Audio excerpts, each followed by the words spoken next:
একজন পুলিশ স্বীকারোক্তি দিয়ে বলেছিলেন যে স্যার গুলি করে একটা মরে, একটাই যায়, বাকিটি কেউ যায় না।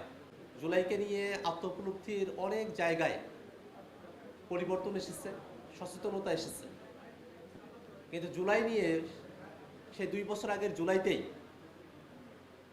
যে পুলিশ ছাত্রদের বিপক্ষে দাঁড়িয়েছিল তাদেরই একজনের একটা আত্মোপলব্ধি আছে। একজন পুলিশ স্বীকারোক্তি দিয়ে বলেছিলেন যে স্যার গুলি করে একটা মরে, একটাই যায়, বাকিটি কেউ যায় না। এটা হচ্ছে জুলাইয়ের আত্মোপলব্ধি।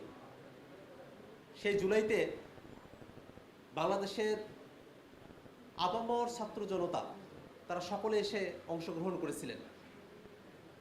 প্রথমত এটা ছিল কোটা সংস্কারের জন্য একটা ন্যায়সঙ্গত আন্দোলন, কিন্তু সেই আন্দোলনটাকেও যখন মেনে নেওয়া হচ্ছিল না,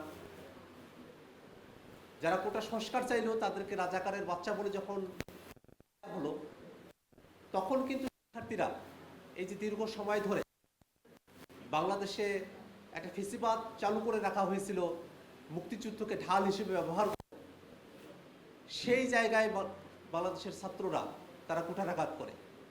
তারা কিন্তু সাহস করে বলতে পেরেছিল, তুমি কে, আমি কে, রাজাকার রাজাকার, কে বলেছে স্বৈরাচার স্বৈরাচার।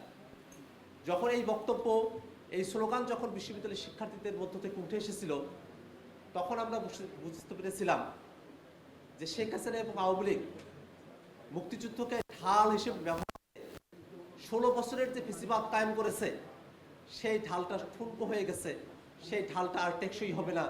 তার যতটুকু সত্য তা অবশিষ্ট থাকবে, কিন্তু যা জুলুমের হাতিয়ার, সেই জুলুমের হাতিয়ার হিসেবে মুক্তিযুদ্ধকে ব্যবহার করার আর কোনো সুযোগ এই বাংলাদেশে নাই। সেটা আমরা সেদিনই বুঝতে পেরেছিলাম। জুলাই আমাদের কাছে এরকম কিছু আত্মোপলব্ধির সময়। এই জুলাইতে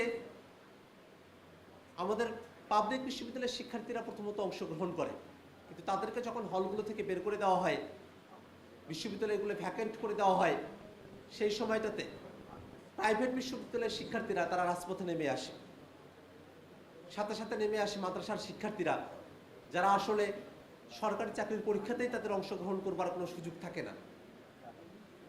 এই আন্দোলনে বাংলাদেশের শ্রমিকেরা তারা নেমে এসেছিল, বাংলাদেশের পেশাজীবীরা নেমে এসেছিল, এবং সব থেকে অবাক করা বিষয়, প্রবাসে যারা রেমিটেন্স যোদ্ধা আছেন তারা এই আন্দোলনে সর্বাত্মক সমর্থন দিয়েছিলেন। রেমিটেন্স শাটডাউনের মতো কর্মসূচি তারা ঘোষণা করেছিলেন।